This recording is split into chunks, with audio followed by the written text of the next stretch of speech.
Vamos abrir em Shemot, Êxodo 1. E Shemot 1 diz: esses são os nomes dos filhos de Israel que vieram ao Egito, Mitzrayim, com Yaakov, com Jacó. Cada um veio com a sua família. Ruben, Simão, Levi, Judá, Issachar, Zevulun, Beniamim, Dan, Naphtali, Gad e Asher. E todas as almas que saíram da coxa de Jacó foram 70 almas. E José, Yosef, estava no Egito. E José morreu, assim como todos seus irmãos e toda aquela geração. E os filhos de Israel frutificaram, aumentaram, multiplicaram-se e fizeram-se fortes, muitíssimo, e a terra encheu-se deles. E um novo rei, que não conhecera Yosef, se levantou sobre o Egito e disse a seu povo: eis que o povo dos filhos de Israel é mais numeroso e mais forte que nós. Vinde, usemos de astúcia para com ele, quiçá se multiplique e aconteça que, havendo guerra, ele se una também aos nossos inimigos e peleje contra nós e suba da terra. Muito bem. Aqui nós vamos resumir, mais ou menos, o que aconteceu nessa paraxá. Morre toda aquela geração e surge um rei que não conhece Yosef. Será que ele não conhece ou ele não reconhece? Alguns sábios dizem que ele conhecia. Existe uma coisa que todos nós já fomos vilões e vítimas. Se chama ingratidão. Quando nós sofremos, nós reagimos. Mas se nós observarmos, nós também, em algumas circunstâncias, somos os vilões. Então aqui existe uma profunda ingratidão. Esse rei, esse novo rei, é muito provável que ele saiba da história de Yosef, mas ele não reconhece o bem que Yosef trouxe para o Egito. Ele não tem gratidão. E ele está preocupado. Por que ele está preocupado? Porque está crescendo muito o povo. E o Egito, naquele momento, era uma potência militar, era um império. Ele estava com medo desse fator. Esse povo está crescendo muito. E esse medo do Egito acompanhou o povo judeu em todas as gerações, não é verdade? Embora o povo judeu, comparado ao mundo, seja um povo pequeno, sempre existiu essa coisa: eles vão tomar o mundo, eles vão assumir, eles têm uma conspiração, eles vão fazer isso, eles vão fazer aquilo, porque o eterno é com o povo judeu. E existe um ciúme, existe um sentimento, com relação ao povo judeu, muito estranho. E isso vai acompanhar toda a história do povo judeu. Ele usou de astúcia. Isso é muito importante, porque, a princípio, foi uma proposta de trabalho. Ou seja, uma proposta de trabalho que empregasse todo mundo. Então, o que Faraó ofereceu não foi escravidão. O que Faraó ofereceu era uma proposta de trabalho. Imagine se alguém chegasse aqui e falasse: olha, vocês são uma comunidade maravilhosa, eu tenho um empreendimento e eu vou empregar todos vocês. Acabou o problema com dificuldade, porque um tem dinheiro, outro não tem, um passa necessidade. Não, eu vou empregar todos. E o que ele fez foi uma proposta de trabalho que se transformou numa escravidão. Gente, essa situação do faraó, ela se repete em várias circunstâncias, até de uma maneira muito sutil. Digamos que você tem um trabalho, que você trabalha e você consegue guardar o Shabat, você consegue ter tempo para a Torá, e surge alguém e fala: não, eu tenho uma proposta para você. Você vai ganhar 5 vezes mais. Ou você vai ganhar 10 vezes mais. E às vezes você acha que isso é uma proposta maravilhosa. Mas 5 meses depois, 6 meses depois, você não tem tempo mais para nada. É o mesmo faraó. Você é escravo do trabalho. Você não consegue mais guardar Shabat, você não consegue mais ler, você não tem mais tempo para nada, só para trabalhar. Só para ganhar, para receber, né, dinheiro e depositar todo o seu tempo no trabalho. Então, a mesma coisa pode acontecer e nós temos que ter muito cuidado, porque a escravidão ela começa como uma proposta muito sedutora. Muito bem, usou de astúcia, né? Depois começou uma opressão muito grande, o povo continuava crescendo, mandou as parteiras matar os meninos, elas não fizeram isso e foram honradas por isso. Depois, então, mandou lançar os meninos no Nilo, até que nasce Moshe, e os pais observam que ele era bom.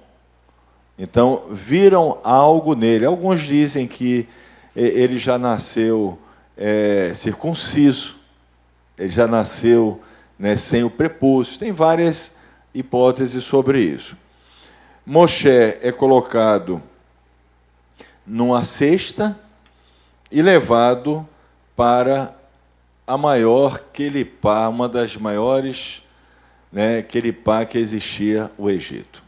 Então, o grande libertador de Israel, o homem que seria escolhido por Kadosh Baruch Hu para escrever o livro que o Eterno deu para nós, porque a Torá é um livro do Eterno, mas o homem escolhido para escrever esse livro, que o Eterno ia ditar o livro, ele ia escrever, vai morar numa quelipá terrível, cheia de idolatria e promiscuidade. Então, Moshe, ele vai cumprir, né? Ele poderíamos dizer assim, ele vai cumprir um pouco da missão também do Mashiach ben Yosef. Ele vai entrar dentro daquele pá, ele não vai se corromper, e ele vai sair dessa quelipá, e quando ele sai, ele vai para onde? Ele casa-se com quem? Com a mulher que é filha de um grande sacerdote do povo judeu, é isso? Um sacerdote idólatra. Então ele sai de uma quelipá, entra noutra quelipá, mas ele consegue sobreviver. E é esse homem que Kadosh Baruch Hu vai usar, vai chamar para ser o libertador e aquele que vai escrever a revelação divina. Baruch Hashem. Muito bem. Eu vou entrar agora na nossa história. Por que na nossa história? Porque nós devemos lembrar do Egito como se nós mesmos fôssemos libertos do Egito. Mas nós temos uma libertação que ocorreu conosco nos nossos dias. Então, nós estávamos também dentro de uma quelipá. Nós também tínhamos um faraó, não é verdade? Nós tínhamos também uma situação muito complicada e nós fomos libertos. Mas antes de entrar nisso, eu queria tocar bem rapidamente, sem entrar profundamente, um pouquinho na Parashá do Zohar sobre Shemot, numa seção da Parashá que fala sobre a vinda do Mashiach. Nós vamos estudar, se Deus quiser, Bezrat Hashem, hoje à tarde, sobre isso. Mas aqui fala algumas coisas que eu queria só trazer para vocês, alguns pontos. Fala que o Mashiach, ele aparecerá na Galileia. Ele irá declarar guerra contra as nações. Depois, ele vai se ocultar por 12 meses. Acontecerão sinais sinais e maravilhas, como ocorreram no Egito, vão acontecer nesse tempo. Ele volta a aparecer na Galileia. Aqui fala também sobre uma estrela que luta contra 7 estrelas e vence. Alguns sábios dizem ser Miguel contra os anjos das nações. Aqui fala também sobre uma chama que vai aparecer em Roma e que vai queimar muitas torres e lugares. E muitos governantes e ministros que estão em Roma vão perecer. Então, são algumas passagens do Zohar, e aí acontecem muitas coisas, é um tempo de muita tribulação. As nações vão se reunir contra Israel com muita raiva, com muito ódio. O Mashiach, ele se vestirá de uma veste vermelha em homenagem aos enlutados de Sion. E tudo o que ocorreu contra o povo judeu, o Eterno chamará Mashiach e outros, e fará eles jurarem que trarão a vingança contra essas nações, contra os povos que perseguiram o povo judeu. Então, a gente vai estudar mais à tarde, tem muitos detalhes sobre isso, mas essencialmente a história mostra o momento do começo da redenção do povo judeu, onde vão ocorrer muitos conflitos, muitas guerras. Então, Baruch Hashem, vamos ver isso daqui a pouco. Muito bem, a nossa história, o nosso êxodo. Eu queria começar com a leitura do Tânia, resumido. Quem estiver na página 85. Diz assim: como podemos sentir o amor de Deus?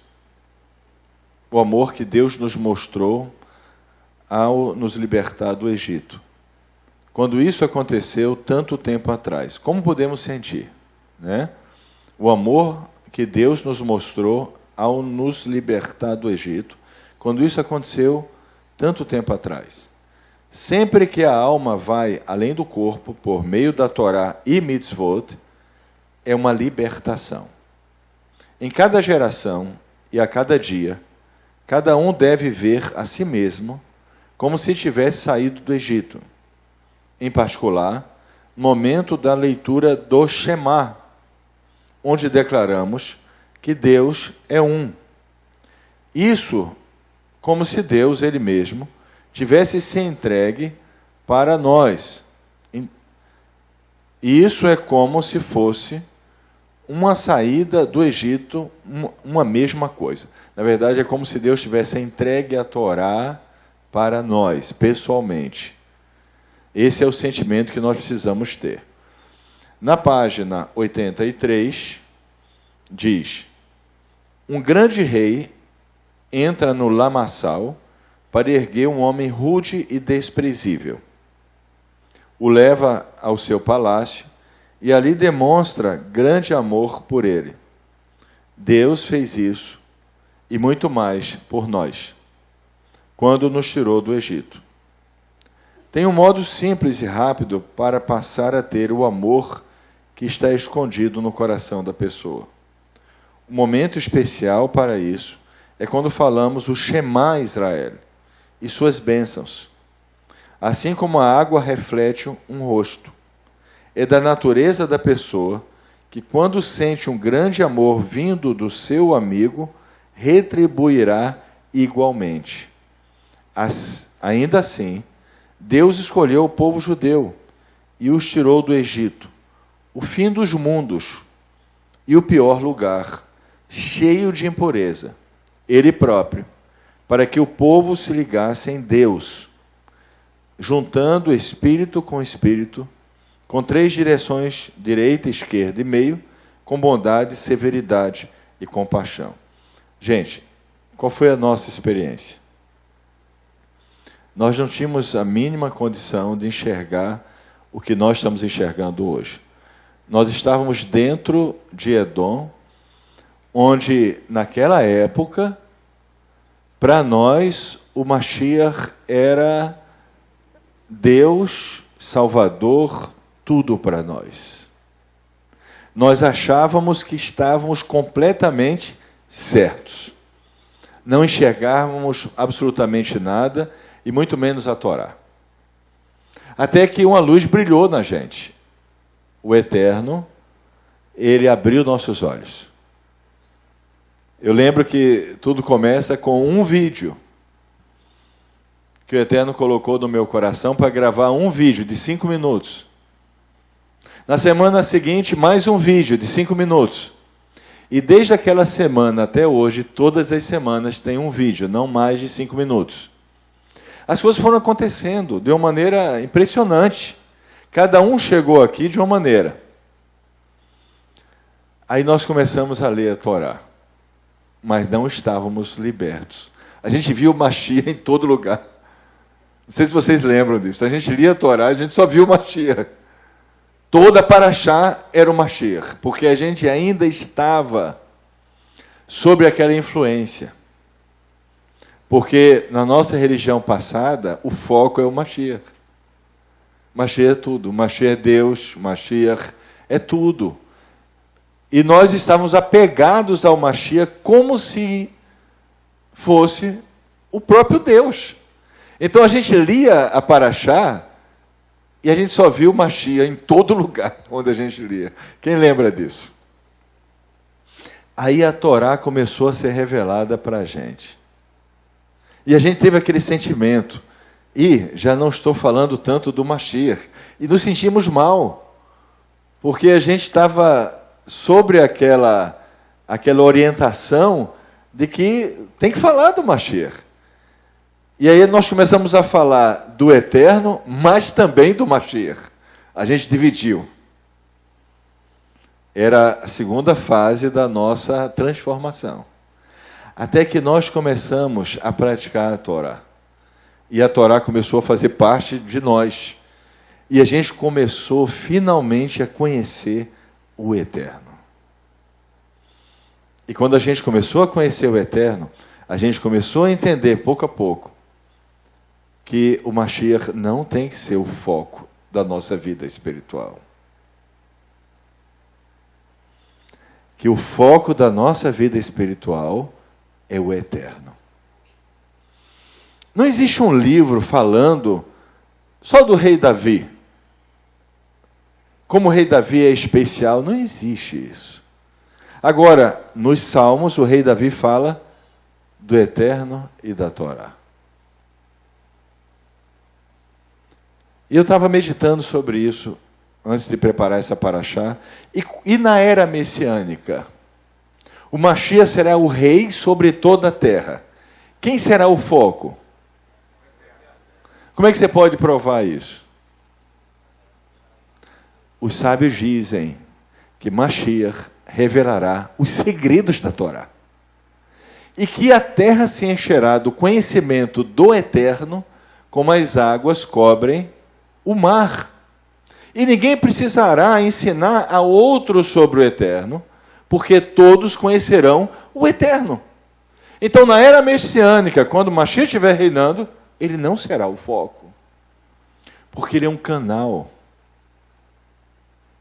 E nós começamos a entender isso. E por que isso é importante? Porque isso liberta a gente profundamente de uma pequena raiz de Avodazará. Ou seja, de atribuir a seja quem for um lugar parecido com o lugar que só pode ser atribuído a Kadosh Baruch Hu.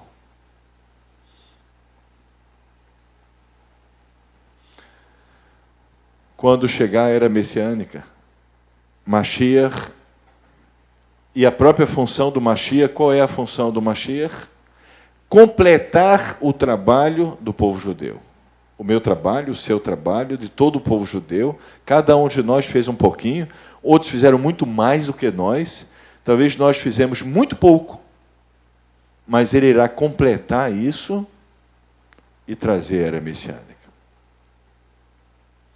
Mas junto com todos nós. E quando a gente lê as profecias no Zohar, dos sábios, a gente observa que ele nunca está só. Tem sempre justos, tzadikim junto com ele. Não existe aquela visão de um salvador absoluto. o Salvador absoluto é Kadosh Baruch Hu. Então hoje eu queria trazer isso para vocês, né?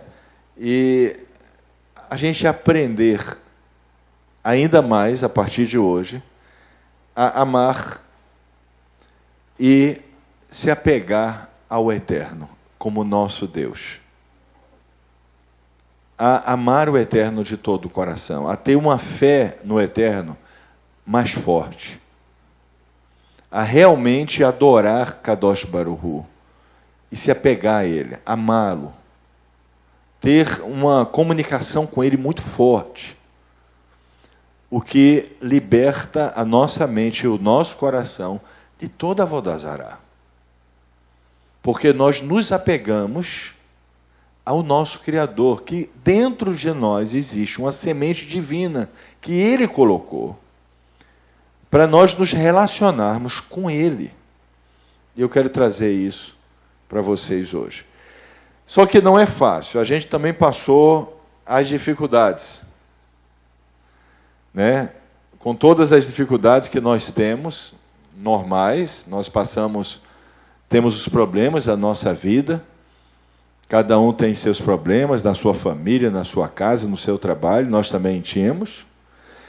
E ainda, além de tudo isso, além dos problemas pessoais, nós estávamos saindo de um Aqueripá e participando de um êxodo. Como foi esse processo? Como foi o começo, quando você aprendeu a fazer as rezas? Quando as sementes chegaram para a gente e a gente abriu os olhos e nossa bolsa encheu de sementes, como é que a gente carregou essas sementes no começo? Foi fácil? Quando uma pessoa chega aqui e ela chega cheia de ideias e nós falamos, olha, começa com o Siddur. Não, não. Começa com o Siddur, faz as rezas. Como é no começo? E eu estava lendo, pensando e meditando sobre isso, e tem um texto, Salmo 126:6, que diz assim: quem sai andando e chorando ao carregar a bolsa com as suas sementes. Falando de uma maneira mais assim específica, finalmente, quando a visão foi revelada para nós, e nós tínhamos a Torá, o que é que veio ao nosso encontro? A gente cheio de sementes preciosas. O que é que veio ao nosso encontro? Perseguições. Várias perseguições, uma atrás da outra. Acabava uma, demorava um pouquinho, começava outra. Nós carregamos essa semente, essa bolsa, gemendo, ou seja, em meio a várias perseguições. Mas nós perseveramos. E o texto diz, mas voltará com alegria transbordante, carregando os seus feixes, os seus frutos. Muito bem, gente. Como a gente adquire esse amor? E isso é a coisa mais segura. Se você tem esse amor pelo Eterno, essa comunicação, nada abala você. O Eterno é conosco. Né? Cada manhã a gente acorda e diz, tenho posto o Eterno diante de mim. Se você continuar o versículo, você continua dizendo, Ele está à minha direita, nada vai me abalar. Então, como adquirir isso? Essa segurança, essa fé, que dá uma sensação de que vai dar tudo certo. Nada vai abalar você. O Eterno é com você. E o objetivo dessa paraxá é a gente captar isso. A gente adquirir isso de uma maneira muito forte. Muito bem. Vamos ler um pouco mais do Tânia, na página 80 agora, se alguém tem o Tânia, pode abrir. O Tânia resumido. Ele diz o seguinte: a ordem normal da avodá, ou seja, do serviço a Deus, depende das escolhas da pessoa. Primeiro, com o cumprimento da Torá e mitzvot, através do primeiro nível de temor a Deus, se afastando das coisas ruins e fazendo as coisas boas, depois se iluminando através do amor supremo. Quando a gente conhece a verdade, nós adquirimos no começo temor. Um temor no sentido de que nós precisamos aprender a fazer o serviço divino. Esse temor inicial incentiva a gente a aprender a fazer o shaharit, a mirá, o arvit. Esse temor faz a gente evitar certas coisas.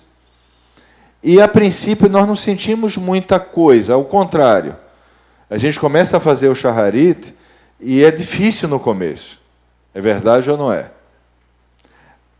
Muita gente não passa dessa fase, gente. Muita gente até hoje está fazendo as rezas e é muito difícil. E o temor continua motivando essas pessoas a fazerem as rezas. Mas ainda é muito penoso, é difícil. Depois a pessoa se sente bem. Essa é a primeira fase. Ela pode demorar 1 ano, 2 anos, 3 anos, 4 anos, não importa. Você só não pode desistir. Você tem que persistir nessa fase, com esse temor, com essa sensação de que você tem que servir Kadosh Baruch Hu, e você vai permanecer firme, fazendo as suas rezas, cumprindo as mitzvot, estudando a Torá.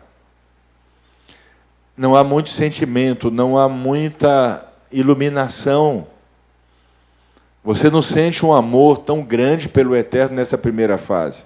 Sente um pouquinho de luz. Mas esse temor que foi introduzido em você, ele motiva você a aprender a falar em hebraico, aprender a falar transliterado, depois aprender a ler em hebraico. Você sente essa motivação e isso é um temor. Isso ainda não é o amor. Houve, obviamente, aquele amor inicial que tirou a gente daquele par. Esse amor inicial é o amor que o Eterno tem para libertar a gente, como foi lido, que tira uma pessoa da lama e coloca no palácio. Foi o que aconteceu conosco. Esse amor inicial de Kadosh Baruch Hu desperta a nossa alma. Mas ela não sabe amar o Eterno ainda. E ela luta dia a dia com uma pequena porção de amor e um pouquinho de temor para fazer isso. Alguns não têm isso. Alguns nem conseguem isso. Nunca conseguem fazer o serviço diário. Nunca conseguem fazer o shaharit, a mirá, o arvit. Vivem só em filosofias, na mente, discutindo o Torá, mas tudo vazio. Não consegue adquirir esse temor. Então, qual é o primeiro passo? Um pouquinho de amor e temor, para a gente começar o serviço divino. Mas, se nós persistirmos, nós chegamos na segunda fase, e ele continua.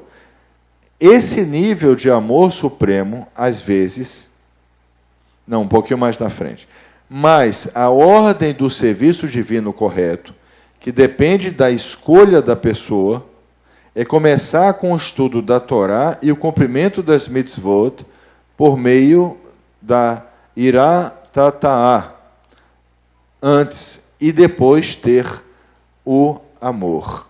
Então, quando nós começamos a cumprir as mitzvot, começamos a fazer o serviço, começamos a ter a prática das mitzvot, vai nascendo dentro de nós um amor pelo Eterno superior.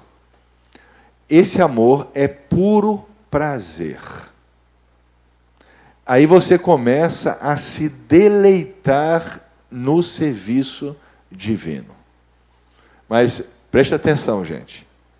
É passo a passo. O primeiro passo é aquele amor que o Eterno tem por nós, não nós por Ele. Ele tem por nós.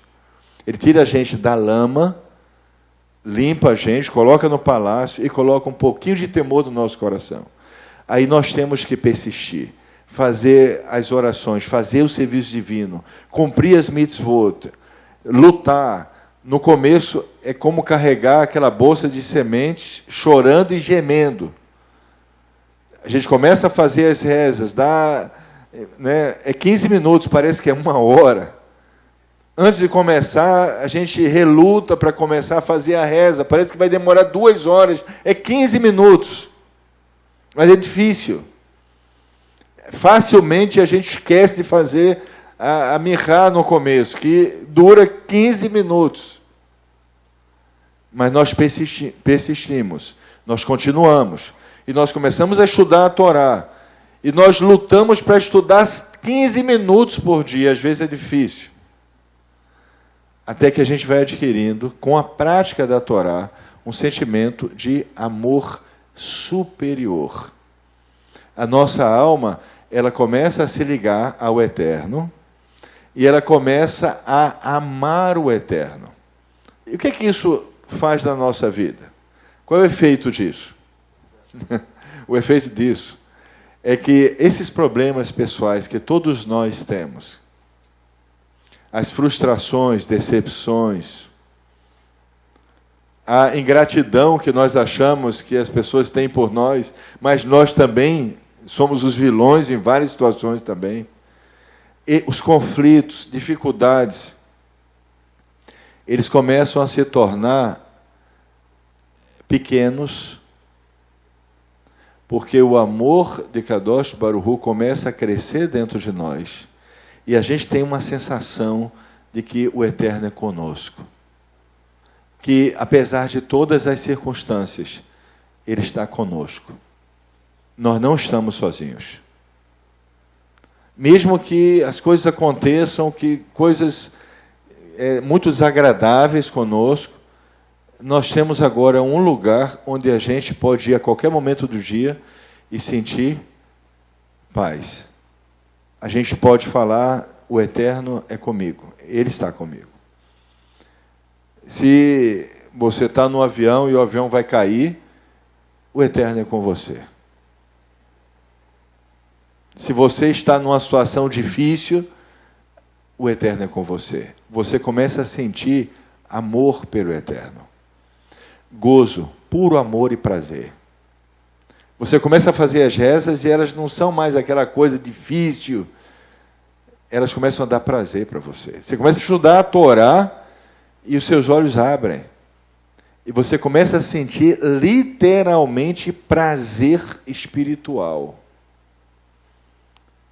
Você entrou numa outra fase. No começo, é um pouquinho disso. As relações humanas são importantes para você, mas elas já não tinham o mesmo peso para te abater tanto, ou para você colocar as coisas ou as pessoas como se elas fossem resolver tudo na sua vida, o que levava você a ter várias decepções. Não. Agora você tem um lugar seguro dentro de você, o Eterno. Você ama o Eterno, você tem prazer no relacionamento com o Eterno. E aí você não fica à mercê das relações com as pessoas, que elas vão levar você ou lá para cima ou lá para baixo, como uma montanha-russa. Não. Você ama as pessoas, você tem dificuldade com algumas pessoas, mas você consegue superar isso melhor, porque você está abastecido. Entendeu isso, gente? Só que isso começa a aumentar. E isso pode adoecer você. Nós vamos chegar lá. Uma doença muito boa. Mas eu vou chegar lá. E quando essa doença chegar, você fala assim, estranho isso, mas é o que está escrito. Aí você vai ter que ter um outro tipo de postura, nós vamos entender daqui a pouco. Então, onde você está agora? Você está ainda naquele temor, lutando para guardar a Torá, Baruch Hashem. Porque muitos não têm nem isso, nem conseguem fazer as rezas diárias, só filosofia judaica na cabeça, vazio completo. Você sente isso quando você encontra uma pessoa, não é verdade? Quando uma pessoa tem a prática da Torá, o que ela fala está dentro dela. Quando ela não tem, é só vazio. É só filosofia judaica. Se você está lutando para fazer o Shaharit, a Mechá e o Avit, Baruch Hashem. Se você começou a sentir já esse puro amor e prazer, Baruch Hashem. É a segunda fase, não é ainda a fase final. Quem já sente aqui um pouquinho desse prazer e amor e prazer? Quem sente um pouquinho, levante a mão já. Baruch Hashem. Já estamos numa fase avançada. Mas a visão é você adoecer. Aí você fala, que é isso? Eu não quero adoecer. Calma, calma, calma, calma. Vamos chegar lá. Agora vamos à página 89.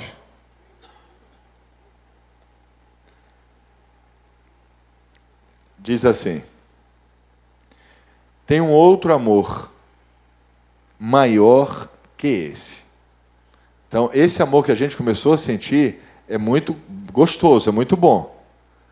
Mas tem um amor maior, que a sua alma ela fica num estado de êxtase. Que os prazeres do mundo se tornam muito pequenos. Tem um amor maior. Ligado ao ouro. Não é uma diferença de grau ou intensidade, mas de uma outra qualidade de amor. Não é assim, por exemplo, você está sentindo um pouquinho de luz. Aí você está orando, fazendo o shaharit, já sentindo um pouquinho de luz e prazer. Esse outro amor não é uma intensidade disso, não. Ele é outra qualidade, é outra coisa. É um sentimento que você nunca teve antes. É o amor da chama ardente da brasa do fogo. Vem do nível de Gevurá e Biná e da tribo de Levir. Sede por Deus até ficar doente de amor. A alma fica doente de amor. Porque a centelha divina do Eterno, ela acende, e o amor é tão grande que a alma fica num estado de que ela não quer mais permanecer aqui. Ela fica doente de amor. Ela quer se dissolver no Eterno. É tanto amor dentro dela que ela nunca sentiu, que ela quer se dissolver no Eterno. Ela está doente de amor. Essa sensação é a sensação mais elevada e é o objetivo da Torá. Mas quando chega nesse ponto, o Eterno, ele de uma certa forma, ele faz algo, nós vamos entender aqui, para a gente transformar isso em algo mais elevado. O que é mais elevado? Não é que seja melhor do que isso. Quando nós chegamos a esse estado, o desejo é de se dissolver no Eterno. Mas aí nós queremos e temos o desejo de sermos parecidos com o Eterno. E aí nós podemos cumprir uma mitzvah que só pode ser cumprida nesse estado. Nós resolvemos, ao invés de se dissolver no Eterno, doar.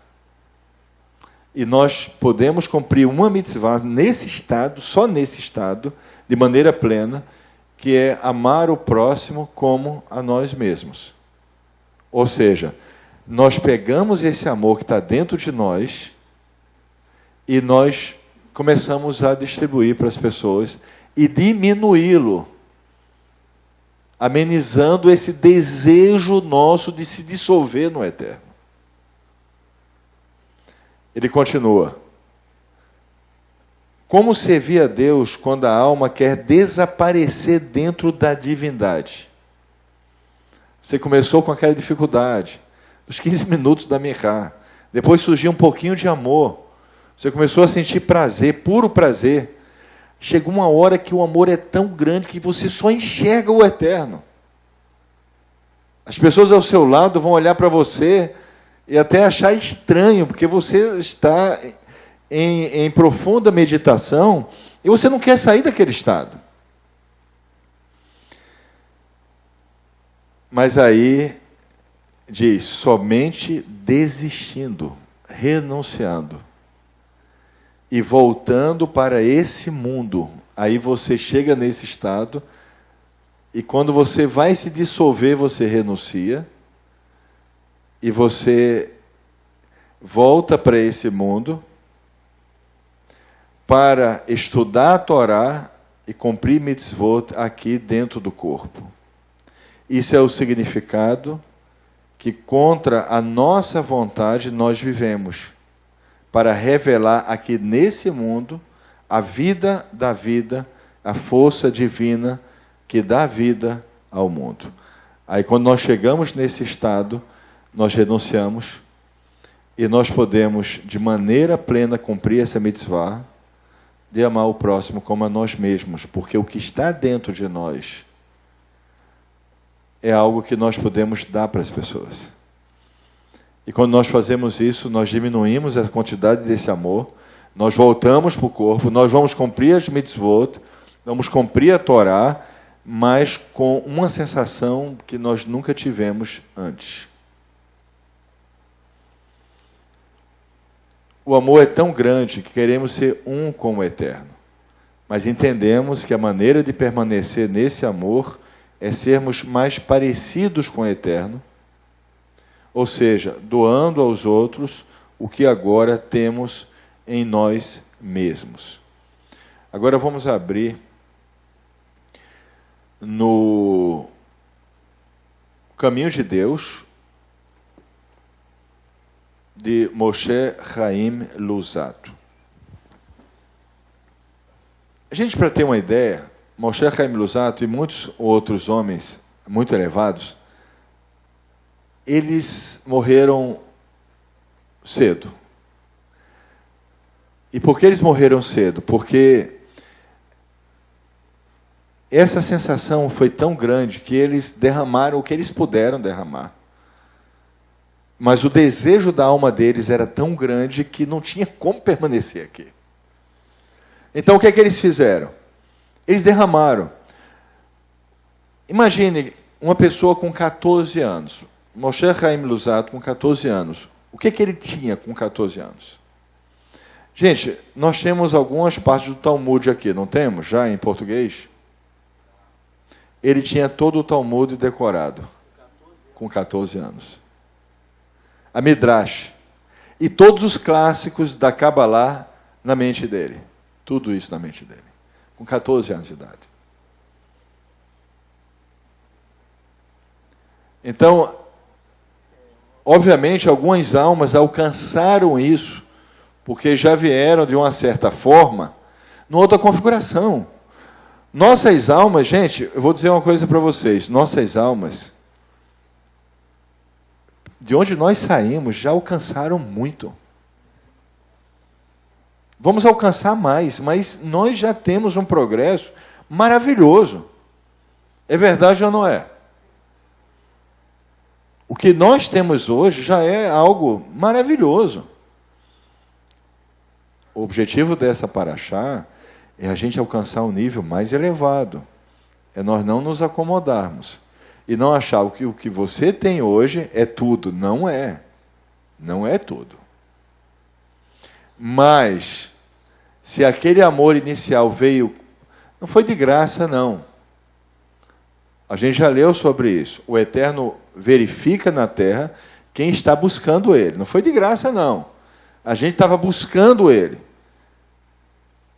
E nós fomos resgatados. Mas depois que nós começamos a cumprir a Torá e Mitzvot, nos ocupar da Torá e Mitzvot, é que se revela o amor mais elevado. A gente aprendeu, na nossa antiga religião, que o grande amor era o primeiro amor. Mas nós estamos aprendendo agora que o primeiro amor é o mais inferior. Que o primeiro amor, nós não queremos voltar para o primeiro amor de jeito nenhum. O primeiro amor é aquele amor de tirar a gente da lama. Porque nós estávamos buscando o Eterno, mas ele é um amor pequeno. O impacto dele foi grande, porque nós não tínhamos nada. Mas quando nós começamos a estudar a Torá, cumprir as mitzvot, aí começa a se manifestar um amor superior, puro prazer e deleite. É esse amor que nós temos que buscar agora, mas não buscar, nós temos que cumprir Torá, se ocupar da Torá para ter esse amor. O rei Davi Meller, em alguns momentos que ele não sentia isso, ele ficava desesperado. Tem um salmo dele desesperado, ele fala, por favor, pelo amor de Deus, não tira a tua presença. O que ele quis dizer, eu não consigo viver assim. Eu não sei mais viver de outra forma. Porque quando você é atingido por esse amor, você olha ao seu lado e você fala, meu Deus, se isso sair de mim, como é que eu vou viver? Não tem mais condições. É esse amor que nós temos que adquirir através das mitzvot. Muito bem. Então, 14 anos, gente. 14 anos de idade, ele tinha de cor o Talmud, o Midrash e todos os clássicos da Kabbalah. De cor.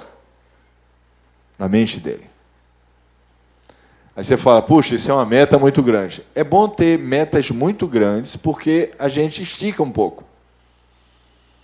Né? Alguém falou assim, se você mira no teto, talvez você alcance o teto. Se você mirar muito além do teto, o teto pelo menos você alcança. Compreendeu? Então, se a gente tem uma meta muito alta, a gente vai alcançar pelo menos algo que nós nunca alcançaríamos, até além dos nossos limites. Então, é bom ter exemplos assim bem elevados, porque a gente começa a querer mais, não é verdade? A buscar mais. Eu orei ao Eterno para que um pouco desse amor paire nessa paraxá para puxar a gente para Ele. Compreendeu? Para a gente ficar ligado a Ele. Porque a nossa alma deseja isso. Não é o Tzadik, o Mashiach, Moshe, Davi. Não, nossa alma deseja o nosso Criador, o Eterno. E o Mashiach, o Tzadik, Moshe, Avraham também desejam, igual a gente, desejam essa comunhão com o Eterno. Ser um com o Eterno. E ter a capacidade de, quando ser um com o Eterno, renunciar, ser dissolvido nesse amor e voltar para o mundo e doar para as pessoas. Por isso, esses grandes tzadikim, inclusive Mashiach, têm uma capacidade de doação sobre-humana. Sobre-humana. Porque eles estão, obviamente, se tornando parecidos com o Eterno. O que vai fazer com que a aproximação, no momento seguinte, seja ainda maior, da qual não podemos nem pensar ou relatar. É uma experiência que não tem nem referencial para a gente poder falar sobre isso. Mas quando uma pessoa chega no nível mais elevado e ela renuncia para doar e se tornar parecido com a Kadosh Baruch Hu, essa proximidade é incomensurável. Incomensurável. Falando desse amor, fala assim, é um amor por puro prazer em se ligar com o Eterno. Então, diferente daquela cumprimento da mitzvah que a gente faz, não, nós temos que fazer isso, não, eu preciso fazer o shaharit, eu preciso do shaharit, isso me faz me sentir melhor. Nesse estágio é puro prazer. É como você se entregar numa experiência que vai lhe trazer um prazer maior do que qualquer prazer no mundo. Ou seja, se ligar ao Eterno se torna puro prazer, deleite, de uma maneira que nós não temos nenhum referencial no mundo e nós nem podemos imaginar. É algo profundo que está reservado dentro da nossa alma. Muito bem, agora vamos ler aqui e voltar um pouquinho para o começo, o primeiro temor que nós temos, e não esquecer isso. A suprema sabedoria decretou que todo ato de observação dos mandamentos divinos deveria colocar o homem mais próximo de Deus. numa medida específica e determinada. Então, o indivíduo atinge um grau da luz divina correspondente ao seu grau de proximidade. E isso, por sua vez, provoca um grau de perfeição resultante dessa iluminação, que se torna parte integrante dele. O inverso é válido no que se refere ao pecado. Todo ato pecaminoso afasta o indivíduo de Deus, na medida correspondente. Em consequência, ele é colocado num certo grau de ocultamento, longe da luz de Deus, o que, por sua vez, provoca o consequente encobrimento da sua presença. Em decorrência desse encobrimento, um certo grau de deficiência torna-se parte integrante desse indivíduo. Portanto, vemos que o verdadeiro propósito dos mandamentos consiste em fazer com que nos voltemos para Deus, colocando-nos mais próximos dele. E assim, sejamos iluminados pela sua presença.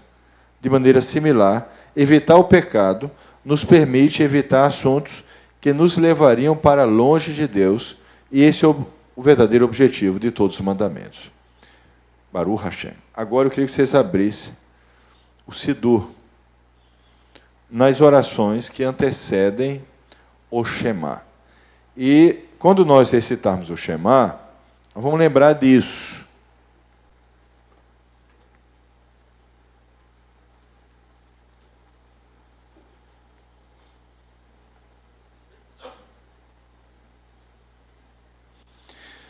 Alguém consegue me dar um Sidur, por favor, também, nessa parte? Obrigado. Baruch Hashem. Obrigado, Sérgio. Está aqui.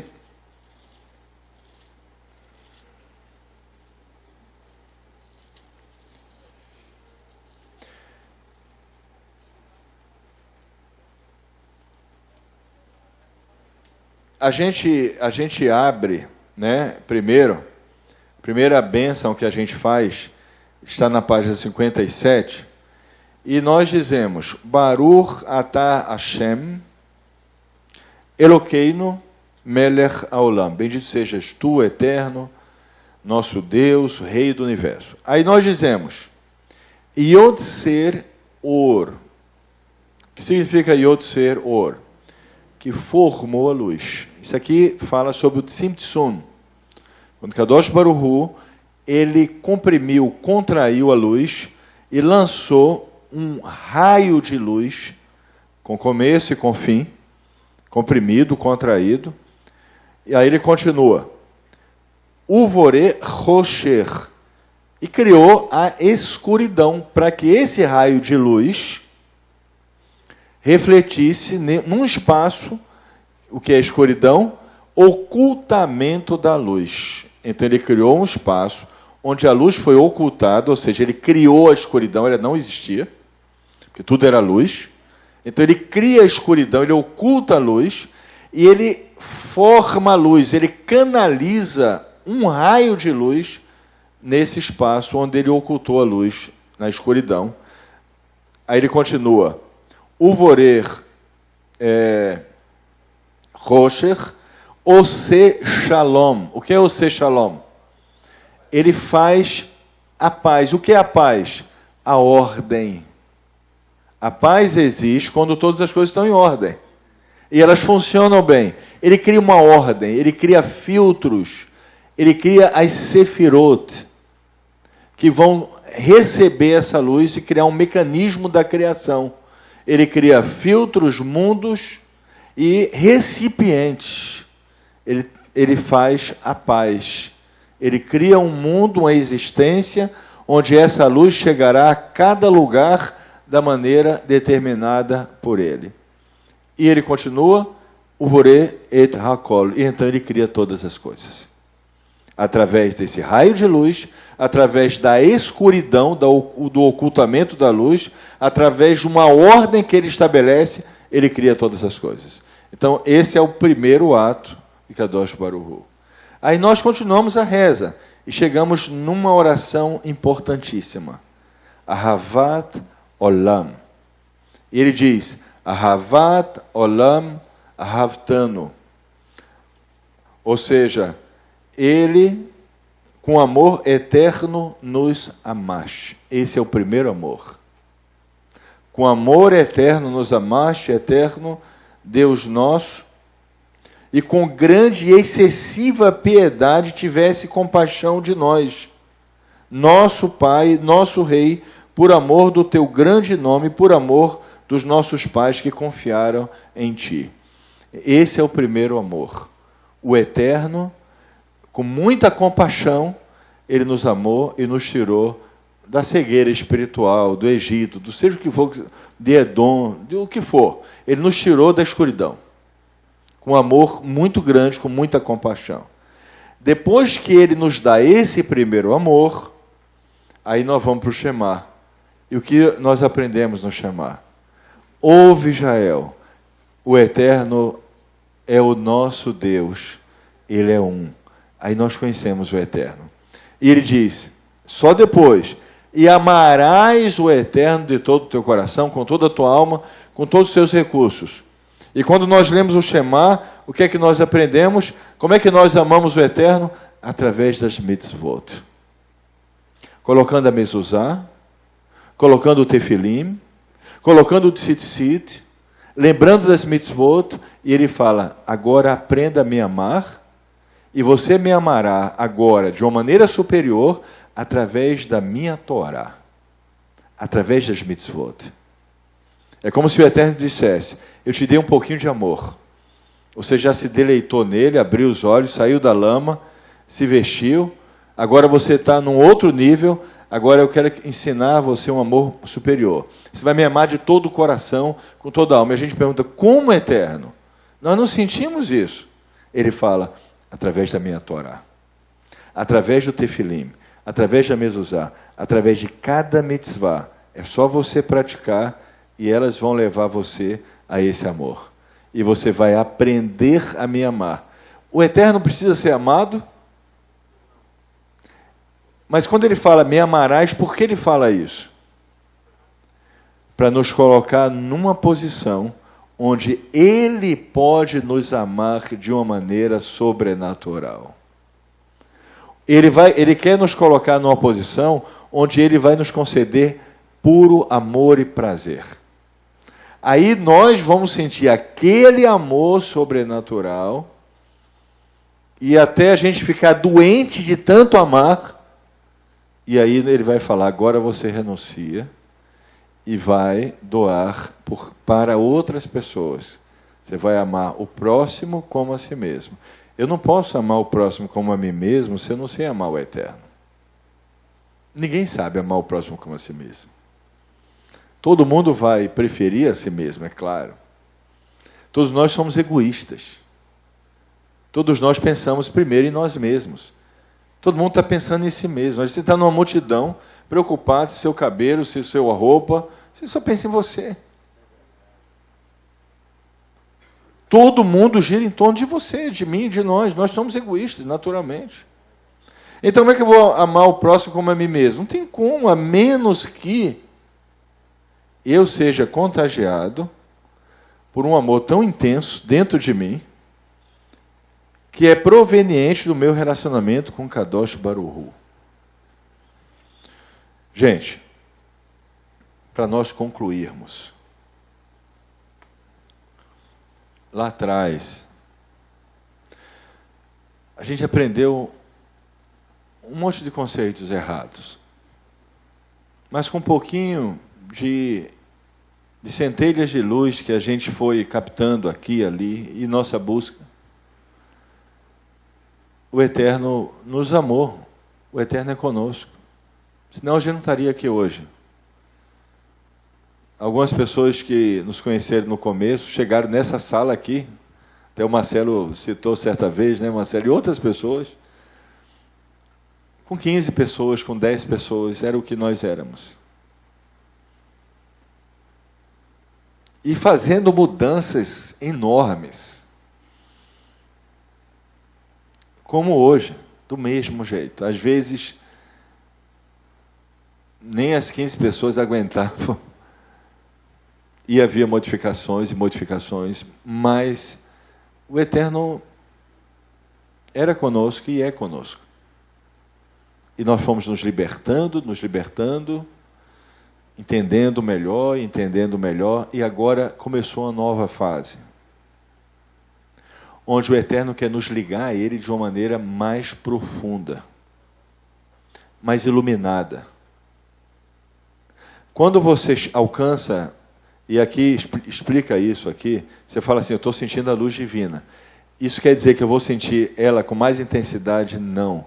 Você vai sentir um outro tipo de luz, com outra qualidade. A luz e o nível de aproximação de Kadosh Baruch Hu traz sensações e experiências diferenciadas. O que eu sinto é que o Eterno está levando a gente agora para um outro tipo de experiência com Ele, mais profunda, com mais luz, com mais sentimento de luz, com mais proximidade, com algo muito especial, que vai juntar com todo o nosso desejo de nos aproximar mais da comunidade, com todo o nosso desejo de ter um lugar em Israel, com todo o nosso desejo de estar mais em Israel. Então tudo isso vai estar junto, gente. E é um novo nível de experiência. Não é um progresso, é outro passo. Você está progredindo num estágio, até que aquele estágio você chega num ponto que acabou. E você não continua progredindo naquele espaço, você é colocado em outro estágio, com outras sensações, com outro sentimento, com outra luz, com outra configuração. E é isso que nós vamos entrar, Bezrat Hashem.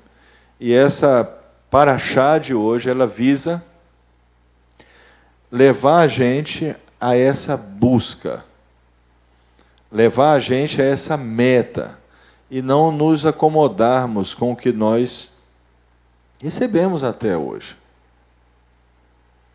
Mas para isso, nós temos que entender, e nós temos que compreender, de uma vez por todas, que nós não podemos mais ter aquela mentalidade que nós tínhamos no passado. Observe as pessoas que ainda estão naquele passado onde nós estávamos. A vida delas é falar, o Mashiach é tudo, é o foco da vida delas. É só o Mashiach, Mashiach, Mashiach, Mashiach, Mashiach, Mashiach, Mashiach. Não é a Torá, não é o Eterno, é o Mashiach. Porque elas estão presas a isso. E para elas é uma centelhazinha que elas ficam ali desesperadas, se apegando, senão elas sucumbem. Elas fazem isso por uma necessidade pessoal. Graças a Deus, Kadosh Baruch Hu abriu nossos olhos. Não é que somos melhores que os outros, não. Não somos melhores. Só buscamos. Ele abriu nossos olhos. E nós temos que compreender que mesmo Mashiach, o foco dele é Kadosh Baruch Hu. Então Mashiach não pode ser o foco da nossa vida. Moshe não pode ser o foco da nossa vida, só porque Moshe trouxe a Torá. O foco da nossa vida é Kadosh Baruch Hu e a Torá, que é a instrução divina que nos ensina a amar o Eterno. Está claro, gente? Está claro isso? Isso é uma transformação. E se você observar, dentro de você, pode ainda haver uma pequena resistência, fruto daquele ensinamento que ficou no nosso ouvido dia e noite. Que se você não falar dele, não falar, você está se envergonhando. E você vai ser rejeitado, porque você tem vergonha. Ou seja, você tem que falar dia e noite, dia e noite. Aquilo ficou na nossa mente, no nosso interior. Mas, na verdade, o Mashiach é um canal. Você é um canal. Você é um canal. Nós somos um canal. O Mashiach é o maior canal. Mas um canal para todas as almas encontrarem com aquele que nos criou, a fonte da vida, Kadosh Baruch Hu. Aquele que o próprio Mashiach tem um relacionamento extremamente profundo, ao ponto dele renunciar, né, um estado de extrema proximidade por amor ao povo judeu. Assim também, e todos aqueles que se juntam ao povo judeu, todos aqueles das nações que buscam Kadosh Baruch Hu e como um Bnei Noah ou como um convertido se junta ao propósito divino que foi dado ao povo judeu.